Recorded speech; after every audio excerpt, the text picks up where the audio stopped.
I'm not doing that well, not yet at least. I'm recovering from a bacterial disease known as erysipelas, and it attacks my leg, my left leg in this case, leaves the anything below the knee red.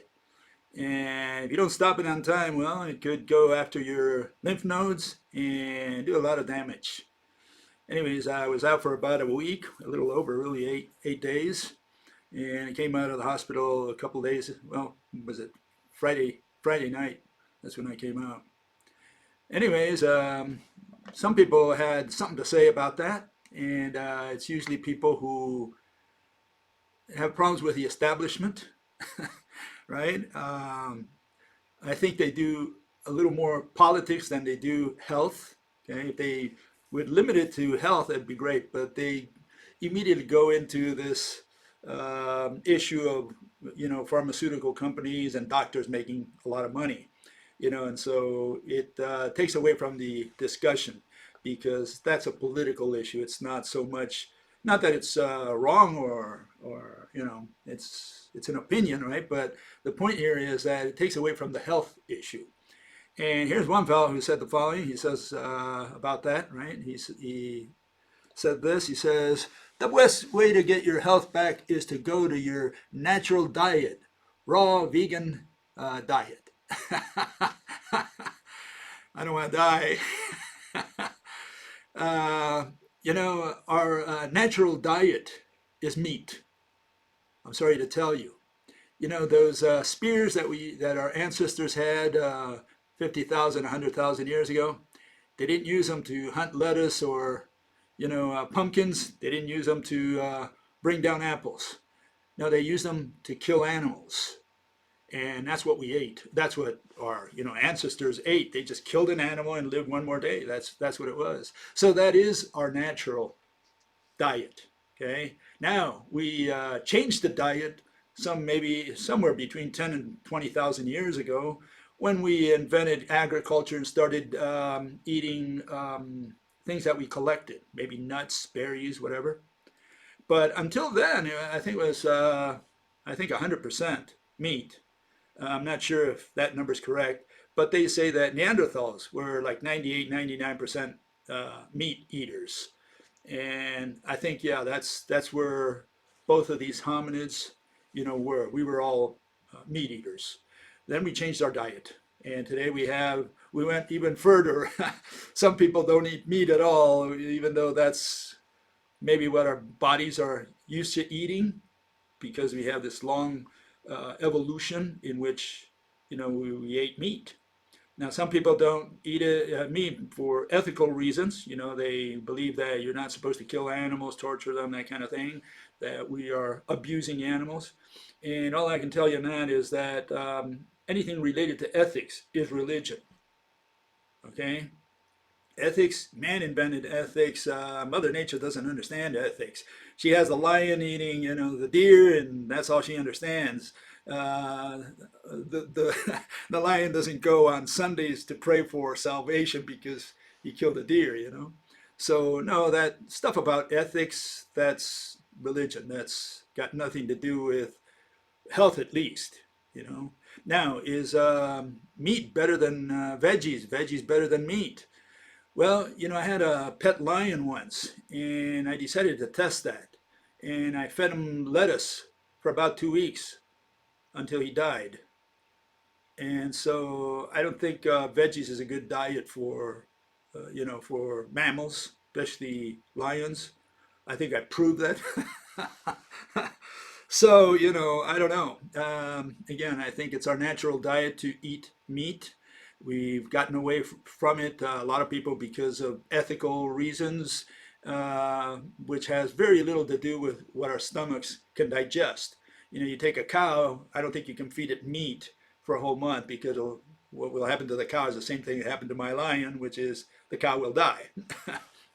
So never do that to a vegetarian cow and feed it meat, and don't feed vegan diets to a lion. That's my recommendation. Okay. Anyways, this fellow continues, and he says the following. He says, right now you are in the hands of barbaric barbaric butchers who have no clue about any disease. Bacteria are your friends. Oh, you tell that to my leg. They consume dead matter within your body. Yeah, pretty soon I'll be dead matter. Killing them is the worst you can do, okay? So sad, but it's your decision. Either take your health into your own hands or be at the mercy of what? Fools that prescribe toxic chemicals for 100 years and didn't manage to discover what creates disease in the first place. A pseudoscientific mockery modern medicine is.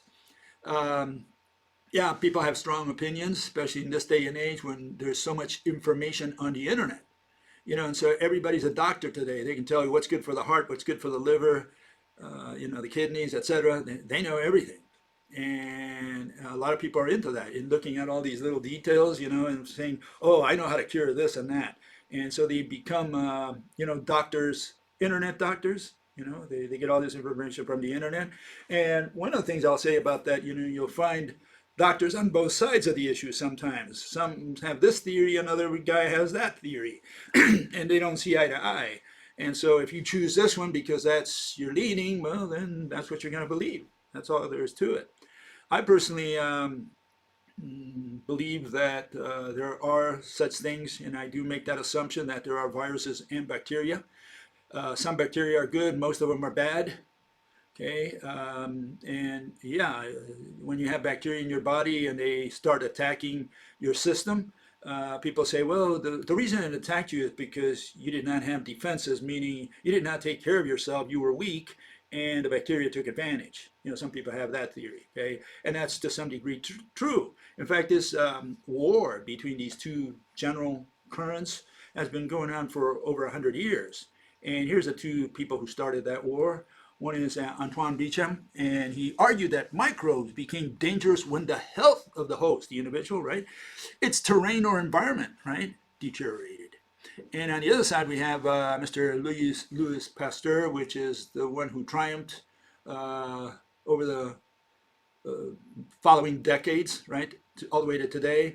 So the germ theory of disease describes how sicknesses are caused by bacterial infections as well as by viruses that invade our cells, or else by genetics, aging, and accidents.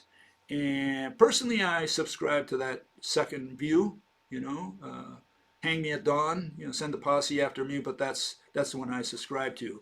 I like that theory. I think it's an intelligent theory, okay? And yeah, some people take the view of the first guy, Béchamp. And I'll tell you something else. Once I was given a book, how to cure just about everything, I guess. They were insinuating that in the book anyways, by eating lemon, onion, and garlic. The three miracle cures for anything in the body. They didn't put jalapenos in there.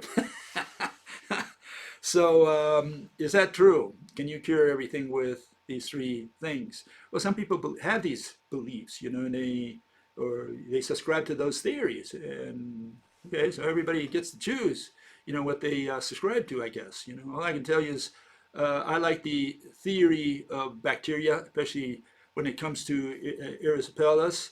Why? Because they hit it on the nose every time, and we already know the symptoms.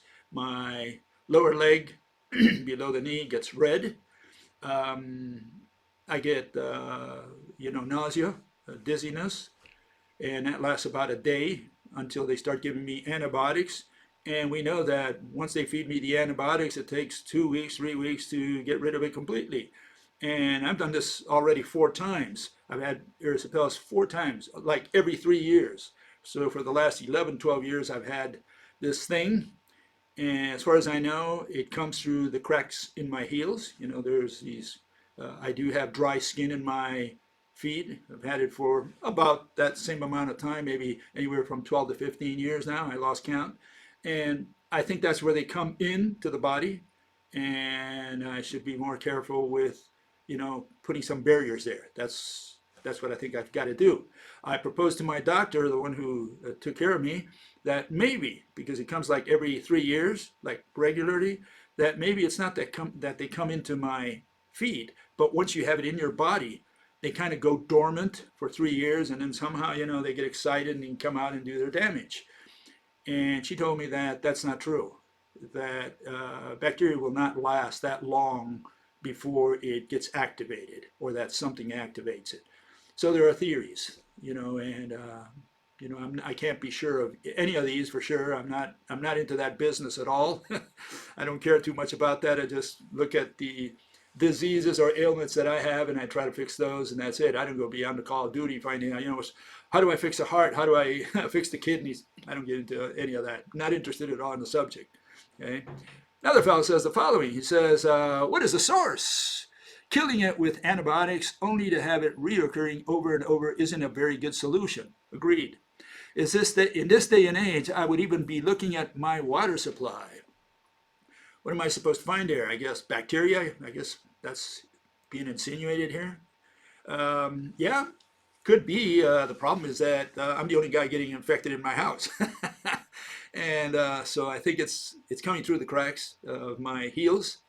That I can believe, especially these days. I had big cracks there that were even bleeding, so I wouldn't doubt for a second that they entered through those channels.